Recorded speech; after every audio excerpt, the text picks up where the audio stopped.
Tuloy mo tayong lahat. Isigaw po natin na may pananampalataya. O my soul, live and die for the Lord. O my soul, live and die for the Lord. O my soul, live and die for the Lord. O my soul, live and die for the Lord.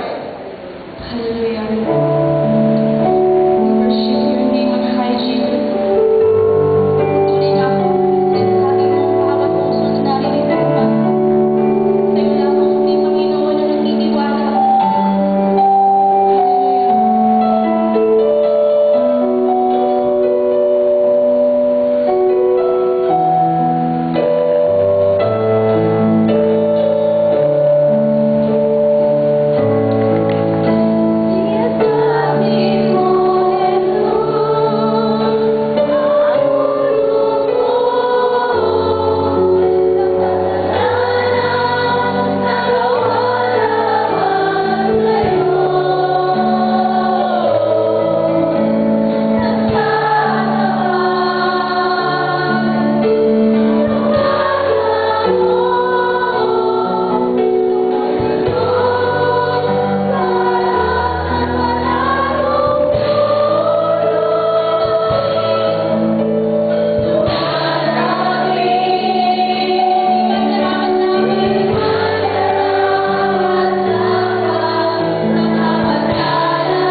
Bigyan niyo po kami ng pagkain. Kailangan namin sa araw na ito. At patawarin mo kami sa aming mga kasalanan, tulad ng aming pagpapatawad sa mga nagkakasala sa amin.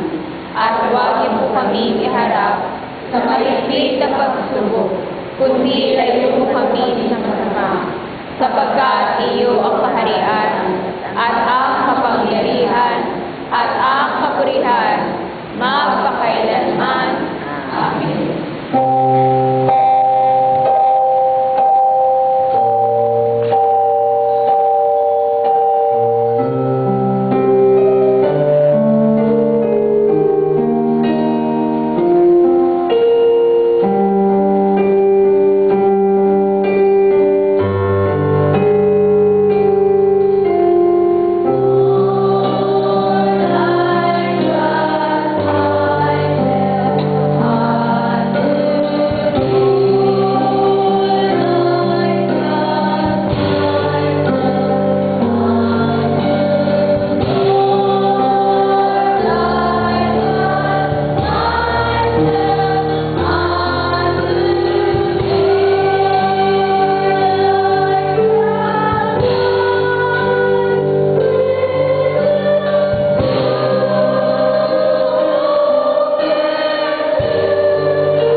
sabay-sabay. Wala sa protector. John 3:16, nasabi po dito, gayon na lamang ang pag-ibig ng Diyos sa sanlibutan, kaya ibinigay niya ang kanyang bugtong na anak, upang ang palataya sa kanya ay hindi mapahamak, kundi magkaroon ng buhay na walang hanggan. Amen. Purihin ng Diyos, nawa ay mga kautunan na magbigay sa amin ng karunungan, kalaman, kapangyarihan mula sa iyong salita. Kaya po ng banal na Espiritu ang siyang magulang sa amin sa pamagitan po ng kapayagan sa amin ng iyong mga salita. Ang pangalangin sa pangalan ng Jesus. Amen. So dito po, iniutos din po sa amin ng Diyos na tayo po ay magtutunan. Katulad nga po ng ating last prayer na hindi nga po dapat tayo magsigilan sa kahinaan ng bawat isa sa atin sapagkat lahat na po tayo talagang may hina. May mga kahinaan pa rin. Hindi pa tayo lubos na ganap sa ating pagiging mananampalataya, meron pa rin tayong nagagawang mga pagkakasala o pagkakamali. Pero hindi na tayo matawag na makasalanan, kundi nagkakasala na lang po sapagkat nanampalataya na tayo bilang anak ng ating Ama, nanampalataya tayo sa ating Panginoong Hesus. Kaya nga po, kahit naman po sa ating pagpunta rito ay meron pa tayong maling kaisipan o maruming nasabi, dahil nga po sa ating pananampalataya sa Panginoong Hesus, yung katuwiran ng Diyos ang sumasa atin, kaya naman ang tingin ng Ama sa atin ay tunay na naging karapat dapat tayo sa kanyang harapan. Kaya po, ang bawat isa sa atin, sabi noon sa last special prayer, na hindi tayo dapat maghahatulan. Amen. So tayo po, dapat ay mag-iibigan. Kung paano ang Diyos na umiibig sa kanyang bugtong na anak, ang sino man din na umiibig sa kanyang anak ay ibigin din ng Ama. Kaya nga po, nandun po yung ating patuloy na paghihingi ng kapatawaran. Nandun po yung paghihingi natin ng kapatawaran sa lahat ng ating pagkakasala sa karunyan, ng isip, sa salita, sa gawa, at sa ating puso. Nandun po yung ating tunay na paghihingi ng kapatawaran. Kaya nga po sabi sa John 16:4,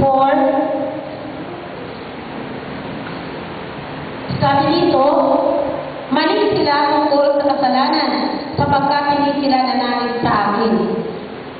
Ang tunay po na kasalanan, ang orihinal na kasalanan ng tao, ay ang hindi pananalig sa Diyos. Hindi tayo nananalig sa lahat ng sinabi niya na ito'y totoo, ito ay buhay ng salita ng Diyos.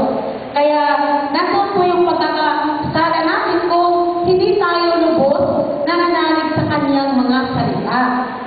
Yun po ang orihinal na kasalanan.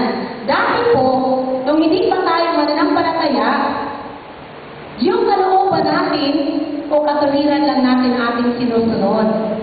At hindi tayo nananalig talaga sa Biblia, sa salita ng Diyos. Dati po, hindi tayo nagbabasa ng Biblia. No? Kung nagbabasa rin naman tayo, parang binabasa lang natin ito na isang ordinaryong libro. Na parang nasa school tayo na minimemorya lang natin yung dapat nating i-memorya para maging matalino tayo sa eskwelahan.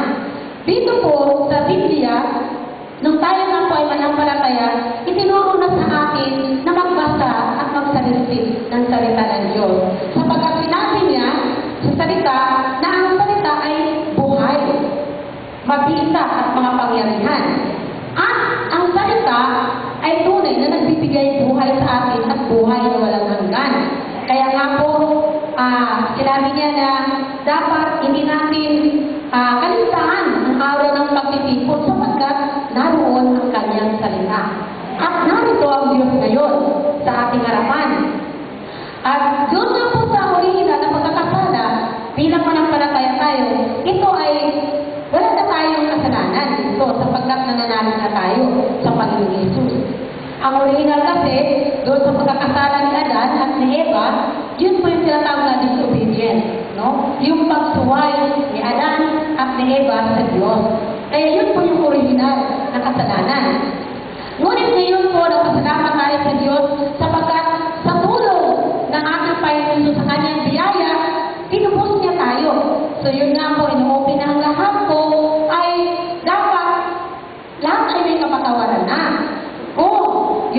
sinasabi dito sa John 3:15 na hindi na tayo magparusahan kung tayo ay nananampalataya sa Kanya. Ngunit, sabi niya, ang hindi nananampalataya sa Kanya ay mapaparusahan. Kaya salamat sa Diyos sapagkat pinili, isa tayo na tinawag ng Diyos at hinirang para maging anak niya. At dalangin din natin ang ating mga mahal sa buhay ay tunay na makakilala nila sa Panginoon na meron po silang pagkaunawa tungkol sa kanilang spiritual na kalalagayan. Dahil hindi nga po sila malalim, dahil wala po silang puspos sa banal na espiritu, hindi sila napuspos, ay hindi nila naunawaan ang kanilang spiritual na kalalagayan. Kaya nga po, ang nais ng Diyos sa atin ay lalo tayo magpahayag ng salita ng Diyos, hindi natin itikom ang ating bibig para ihayag ang katotohanan, patuloy na ihayag ang kanyang mabuting balita at hindi natin ito pagsinungalingan. Ito ang iniutos sa atin ng Diyos. Patuloy tayo na mangaral, lalo na po sa ating pamilya. Kasi nandun po talaga na hindi naman po pwede na napakasakit po kung ikaw lang ang maligtas, pero ang pamilya mo ay napapahama. So, nandun pa rin po na hindi tayo mawawala ng pag-asa kung meron pa man tayong struggle sa ating mga pamilya. Kaya nga, ang sabi sa prayer meeting, hindi natin pwedeng hatulan ang bawat isa. Baka naman inatulan na natin sila na ikaw, hindi ka na talaga makapasok sa kariyan ng Diyos. Ikaw ay nasa impyerno na talaga. So yun po yung nais ng Diyos, wala po tayong karapatan na humatol sa bawat isa. Amen? Pwede lang po tayo magpapaalala kung ano man yung mga kailangan natin. Bawat isa sa atin ang papalalahanan. Amen? Pero huwag na humantong sa kahatulan. Meron kasing tayo din sa puso na napaalaala na tayo, pero may kahatulan. Meron tayong pagkahatol. Doon na tayo nagkakasala. Doon na tayo mga kapatid nagkakamali. Sapagkat, ang sabi ng Diyos, naparito siya sa sanlibutan upang bigyan tayo ng buhay. Sa lahat ng mga nananalig. Kaya mayroon din kondisyon. Sa hindi mga nananalig, sila ay mapapahamak. Pero sabi nga, habang may buhay, mayroong pag-asa. Amen. So, may pag-asa tayo. Lalo na ang mga mahal natin sa buhay, may pag-asa. Huwag lang tayo mag-aalinlangan. Dahil ang sabi ng Diyos, kalooban din niya. Kung ikaw ay makilala o mapapahamak, nasa kanya din kalooban niya. At ang ipanalangin natin, nawa, hindi pabayaan ng Diyos ang ating mga mahal sa buhay, ang mga kapatiran natin na nanihina ngayon, no? Sila po ay nawalay na, ayaw na nilang bumalik sa presensya ng Panginoon. Yun po ang patuloy natin na ipinapanalangin. Yun nga lamang, hinihingi rin po natin ang kapatawaran po sapagkat tayo talagang tao, meron pong limitasyon. Minsan po, kapag paulit-ulit na ginawa ng ating mga kapatid na manambahan, hindi naman, on and off, tapos manambahan, hindi naman, parang sa sarili natin kapatiran, parang nakakainis. Parang ano ba? Lagi ka na lang bang pupuntahan? Lagi ka na lang bang sutuyuhin? Kaya, dito po ako naging isang mahina. Sapagkat, kapag ang kapatid ay talagang paulit-ulit, parang sinasabi ko na rin na bahala ka na nga Panginoon sa kanya. Kasi nakakapagod siyang balik-balikan. Parang kung ano lagi na lang sinusuyo. Parang ganun yung naging katuwiran ko. So, sabi nga, ang pag-ibig ng Diyos ay walang limitasyon, walang kondisyon. Kahit naman tayo, nung tayo po ay naging matigas sa ulo, hindi pa rin tayo tinatantanan ng Diyos sa tawagin.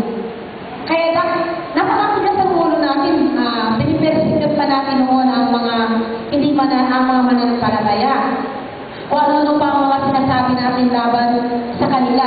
Pero tandaan natin na yung sinasabi pala natin sa kanila ay sinasabi natin laban sa Diyos. Kaya, salamat na lang sa Diyos sapagkat kahit na po naging matigas ang ulo natin, naging mapangutya, no? Nangahamang tayo noon ng mga Christian. Pero ito tayo ngayon, tinawag din ng Diyos para ipahayag ang katotohanan na dapat tayo manampalataya sa ating Panginoon Hesus, dapat tayo manalig sa Diyos na meron talagang Diyos. Noon, na alam natin na may Diyos, pero hindi ganon kalalim ang ating pagtitiwala at pananalig sa Diyos. Kakaiba po. Dahil nga po, sa ating pananampalataya, noon, alam ko na mayroon din tayong pananampalataya, pero hindi pa talaga lubos sa pananampalataya. Naniniwala tayo may Diyos, pero hindi pa lubos. Kasi, ang totoo, kapag tayo po ay nag-attend ng pananambahan, nagmamadali po tayo umuwi. Tapos, bilis-bilis po tayo na nagsasay ng cross. Tapos, kapag nag-sermon din yung pare, wala naman po talaga yung ating puso isipan sa sermon. Ang iniisip natin, yung mga katabi natin, kung mayaman pa sila, naiingit tayo na napakayaman naman nila. Pag maganda naman, ang ganda naman niya. Kapag nakita mo naman ang kanyang katawan na maganda, ang ganda naman ang katawan niya. Ang totoo, wala talaga tayo doon sa totoong pananambahan. Salamat sa Diyos sapagkat nung nakilala na natin ang Panginoon Hesus, nung nakilala na natin karanasan ng katotohanan, itinuturo namin sa atin na sa bawat pananambahan natin, ang puso at isipan natin ay lagi lamang nakatuon kay Hesus. Lagi lang nakatuon, nakasintro lamang sa salita ng Diyos. At hindi tayo tumitingin sa ating katabi. Hindi natin, kasi dati, namimigtas tayo, di ba? Ngayon namimigtas pa rin. Hindi pa rin nawawala. Pero, nababawasan, malaking kabawasan nung tayo ay isang manampalataya na. Parang, going to perfection. Yun ang sinasabi, no? Ibig sabihin, tayo po ay nababago from glory to glory, no? Hindi katulad noon talaga na naging masama tayo, lalo pa tayo nagpapakasama.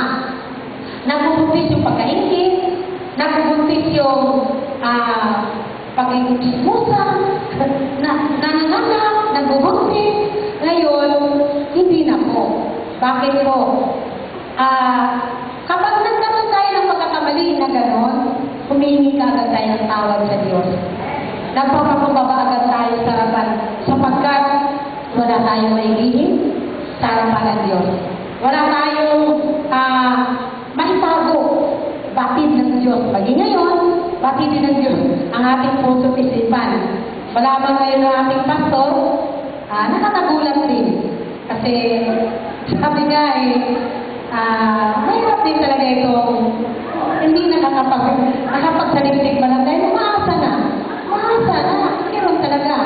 Ang sabi ko pa naman, Pastor, saan ba mga interpreter? Bakit parang nananadya yata na nagsialisan?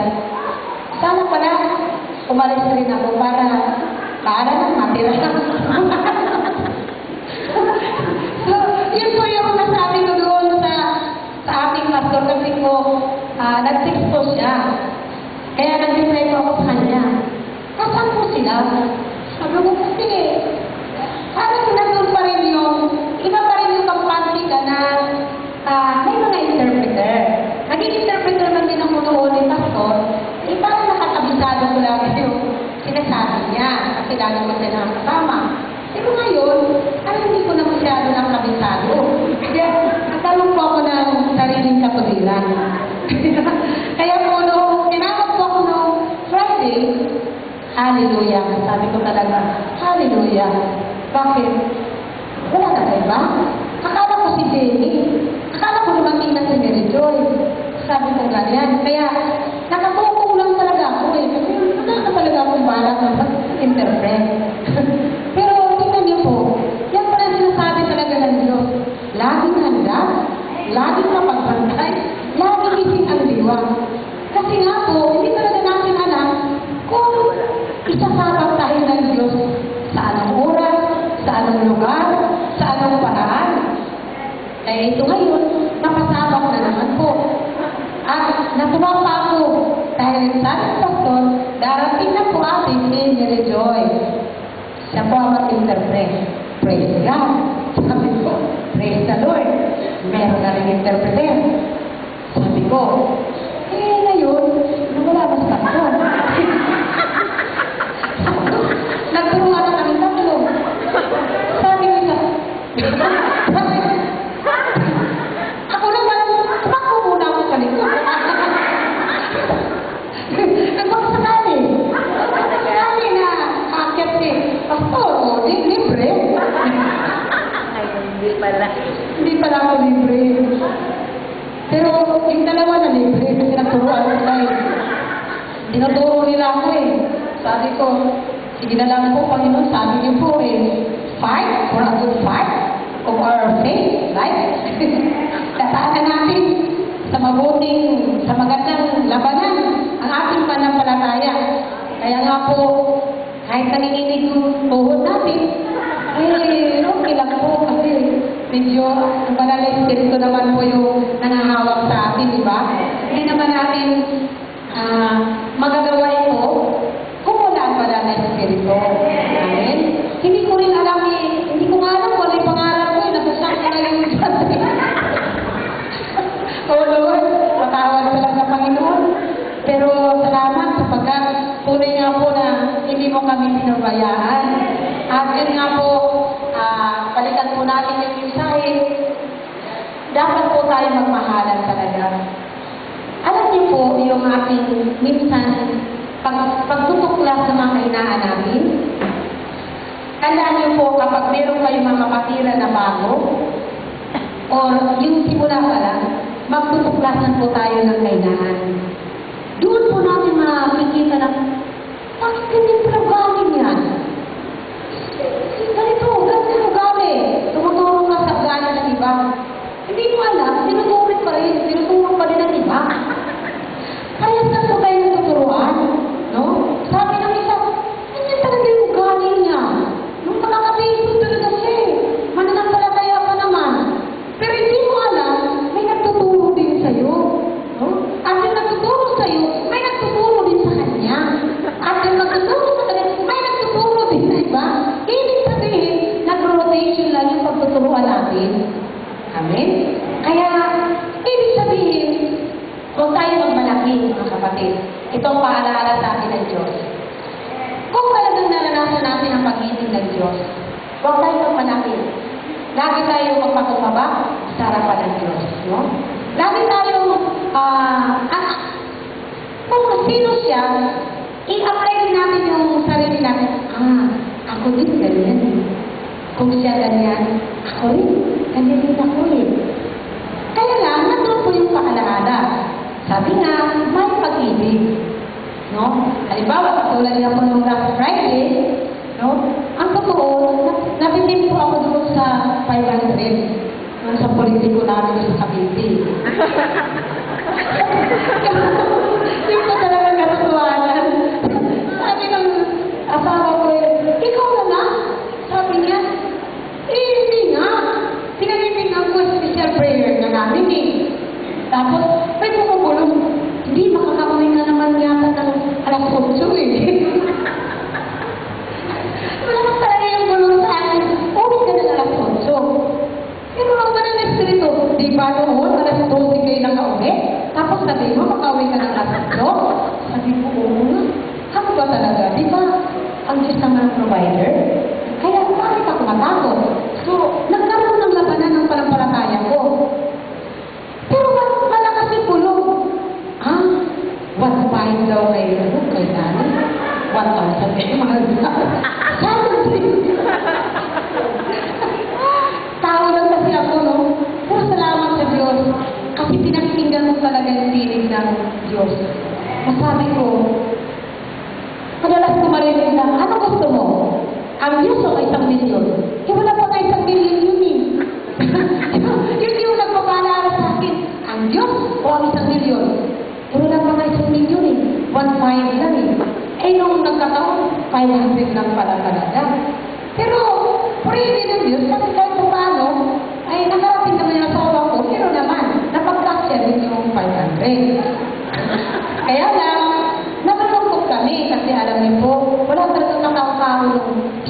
prayer.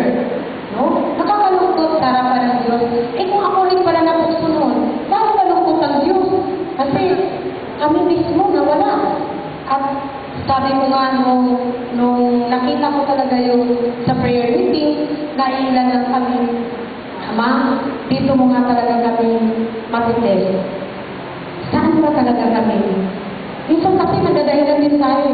Minsan lang naman itong 500 eh. Ano naman, may special prayer pa. No? Minsan lang naman ito eh. Eh, pera na rin kasi ito. Diba? Pero sabi ko, Ama, ayaw mo pakinggan ang tinig ng away. Tulungan mo ako talaga. Kasi, nalilito kaya ako nung araw na yun. Kasi dami, peruin mo, hindi na nga ako nag-intindi. Pinatawag pa talaga ako. Kenza, ate, tawag ka. Ano daw ba? Tuloy ka ba? Hindi. Sabi ba talaga ako? Hindi. Sabi ko, Lord, ano ko talaga matakso? Tulungan mo ako. Hanggang sa napagtagumpayan ko nga po yung gabi niyon. Then, naalaala ko, yung kabutihan ng Diyos. Hindi man ako financially yung kumbaga masagana. Pero kapag humingi ako sa Diyos, lahat ng panalangin ko, katakutan, o anumang klase ng panalangin, talagang tinutugon ng Diyos. Kagalingan, isa lang ang hindi pa tinugunan niya sa akin. At ito, magtiyaga akong hindi nanalangin sa Diyos. Meron akong isang panalangin na hindi pa talaga tinutugunan ng Diyos. Pero naniniwala ako nakabungad na yung katugunan. Sapagkat ang Diyos sabi niya, una, maghintay ka. No? Maghintay tayo. Huwag tayo hindi yung panalangin mo gusto mo agad tugunin ka kaagad lahat ng panalangin mo. Dahil ka agad tayo. Meron tayong paghihintay. Pangalawa, may pagtitiis, may pagtatsaga. So, may pagtatsaga. Kaya nandun po yung naisip ko agad ng gabi yun, Ama, kung ikumpara doon sa pera sa ginawa mo sa akin, sobra-sobra pa po. Hindi kayang bantayan ang ginawa mo kabutihan sa akin. Yun po yung na-realize ko na parang sising-sising po ako doon sa kaisipan ko nung gabi yun na naghahati ko talaga pera, prayer, malakas naman ang ulan eh. Sabi ko ba, may dahilan, may ulan eh. Pero hindi talaga. Talagang nanais ko, sabi ko, patuloy ko malabanan. Patuloy ko mapagtagumpayan ang mga tukso na dumarating sa akin. Patuloy ko rin na marinig ang tinig ng Diyos. Bakit po?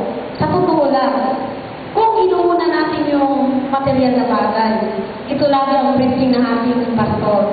Kung inuuna natin ang material na bagay kaysa sa Diyos, kasino lang yan walahin ng Diyos. Diba? Kasino lang yan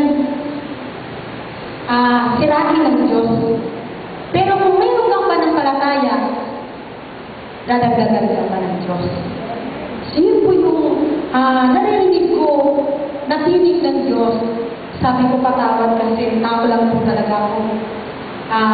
Nagkaroon po ako ng pag-agam-agam na nais ko rin makarating na doon. At ngayon, kung meron pa man ulit tawagan sa amin, kalooban na ng Diyos. Hindi na nakapagsan sa prayer meeting. Nakakaya po sa inyo. Mukhang pera din kami. Natutulad kasi ng politiko kasi, lahat na ng politiko nagbibigay, walang hindi. Tapos kukunin din nila sa amin yung binibigay. Kukunin nila sa tax, kung sila na nakaupo, kukunin nila kung saan ang paraan. Kaya, kahit pa paano, meron kami makinabangan. Pero wag lang talaga sa gawain. Diba? Hindi naman siguro masama kung hindi talaga matapat sa gawain. Pero dahil na tumapat, hindi na. Kailangan ko na ipaglaban ang ating Diyos sa buhay. Amen. So yun po yung sinabi ng Diyos sa John 3:16, ulitin po natin. Sabi nga po niya, Sa verse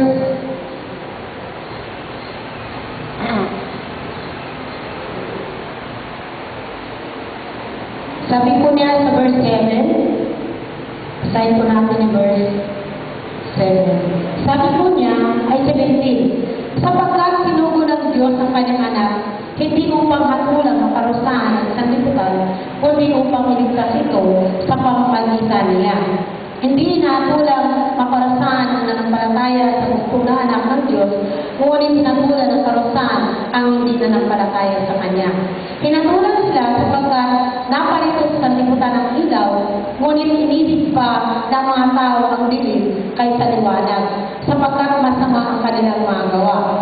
Ang gumagawa ng masama ay ayaw sa ilaw, at hindi lumalapit dito upang hindi mahayag ang kanyang mga gawa. So, ang sanlibutan po ay ang iniibig nila ang dilim. Ayaw nila sa tunay na ilaw. Ang tao po, kapag salita na ng Diyos, ayaw nila. Ayaw nila, katulad ngayon sa pananabahan, ayaw ng tao kasi mainit. No? Gusto nila sa mall. Inuuna nila ngayon pagpunta ang SM kaysa sa Panginoon. Kaya, purihin po ang Diyos sapagkat naparito tayo po yung sanlibutan. Isa rin po tayo sa mga taga-sanlibutan na tinatawag ng Diyos. Naparito tayo para sa ating Diyos. Dahil nakikilala natin siya, na siya talagang tunay na nagbigay sa atin ng buhay, dapat din natin siya suplikan. Hindi man natin siya kayang bantayan, hindi man natin kayang tubasan lahat ng ginawa namin sa atin, pero sa kapirang mo sa pananampalataya, nalulugod na po ang Diyos sa atin. Amen? Nakikita rin po ng Diyos kung meron talaga tayo pananampalataya. At maaari nga, excited na sana tayo ngayon na makapakinig ng mensahe ng Diyos sa ating overseer pastor, pero iba po ang nangyari, iba ang naging kalooban. So, purihin ng Diyos sapagkat ang pag-ibig ng Diyos ay walang limitasyon. Hindi katulad natin na meron tayong kondisyon, meron din tayong limitasyon. Pero ang paraan ng Diyos, lagi tayo magmahalan. Lagi tayo mag-ibigan. Kung may kahinaan man tayo sa isa't isa, nagtutuklasan lang tayo. Diba? Pag may kahinaan ng isa, tapos natuklasan natin, ay, ganun pala yan siya. Tapos, diba, tayo din nagkakabati-bati. Tapos, hanggang sa masanay tayo sa kahinaan niya. Masanay kayo sa kahinaan ko. Masanay kayo sa kahinaan niya. Diba na-overcome natin? Nagkakaisa pa rin tayo bilang sa katawan ni Kristo. Nagtatawanan, nag-iiyakan, no? Nagkakasamahan, nagkakapatawaran. Ganun lang po ang panahon. Amen? Ang mahalaga, magtagumpay tayo. Magtagumpay tayo sa lahat ng ginagawa sa atin ng Diyos. Magtagumpay tayo sa lahat ng kahinaan natin. Kaya po, ito ang lagi nating panalangin. Kaya po, narito tayo, sabi nga ng ating pastor, na dapat umaga, gabi, na panalangin, nandito tayo. Pero humingi pa rin ako ng tawad, kasi may schedule na po ako. Opo, inaamin ko naman po ito, nagkaroon po ako ng schedule. Sa umaga lang po ako. Hindi ko pa nga minsan na lulubos ng umaga. Ang totoo naman talaga, meron tayong kanya-kanyang schedule. Kaya masakit man yung kapahayagan ng Diyos sa atin na itinahayag ng ating pastor. Totoo naman talaga ang sakit. Pero ito rin kasi totoo eh. Hindi tayo talaga mapaglihim, di ba? Hindi tayo mapagtago sa Diyos. Nakakaroon tayo ng schedule. No? Minsan pa nga, ito pang masakit eh. Pag wala yung pastor natin, wala rin ang prayer. Di ba? Ang totoo nga po, ito yung masakit. Pag wala yung pastor natin, pakiramdaman mo yung paligid. Hindi rin nag-prayer. Isa na ako doon minsan. Isa na rin po ako doon. Minsan hindi ako nakakadalo eh. Wala na si Pastor Man. Wala naman nag-prayer doon. Pero nung nakaraan, talagang kailangan talaga. Wala naman kami. Pero kung nandito si Pastor Joe, hindi na mapapera siguro. Meron naman. So mayroon talaga tayong katuliran. So purihin ng Diyos pagka sa umagang ito, patuloy na ng paalala ng Diyos, ipaglaban natin ang ating pananampalataya sa Diyos. No? Napapahama kaya tayo kapag sumuway tayo. Tapos ma-realize lang natin, kaya pala ako nagkaganito kasi sumuway ako sa Diyos. Doon natin maunawaan na sa pagsuway natin sa Diyos, nakakaranas din tayo ng kapahamakan. Kasi yung kalooban pa rin natin ang ginagawa natin. Kahit po may mga pagkakasala tayo, pagkukulang, tuloy-tuloy pa rin dapat ang ating paglilingkod sa Diyos. Hindi pa rin tayo dapat mawawala sa iglesia. Kaya nga sabi ko sa inyo, napapagod ako dun sa mga kapatiran na paulit-ulit namin sinusuyo. Tapos, minsan nga, talagang lumating pa sa punto na parang napapagod na rin sila sa amin na makita mukha namin. Kaya, nagtatago na rin sila. Kaya, nagkaroon din kami ng discerning spirit na hindi na namin dalawin sa kapatid kasi napagod na rin yun sa kakaan ng mukha namin. Nagtatago siya eh.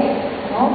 Pero alam niyo po, hindi po kami o hindi ang bawat isa, kundi ang Diyos po ang pinaglilingkuran natin. Alam-alam po sa Diyos, kaya po tayo nagtigil, kaya po tayo nagtatsaga na dalawin ang ating mga kapatiran, paalalahanan ang ating mga mahal sa buhay, mga matigas sa ulo, no? Kasi sabi nga ng Diyos, pinagtigas na rin niya ang mga matigas sa ulo. Pero nandun pa rin na kahabaganawa ng Diyos ang mga nagmatigas sa ulo. Salamat sa Diyos at purihin natin ang Panginoon sa umagang ito. Hallelujah. Tayo po ay Thank you.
salamat po sapagkat tunay nga po na nararanasan namin ang iyong presensya sa umaga nito.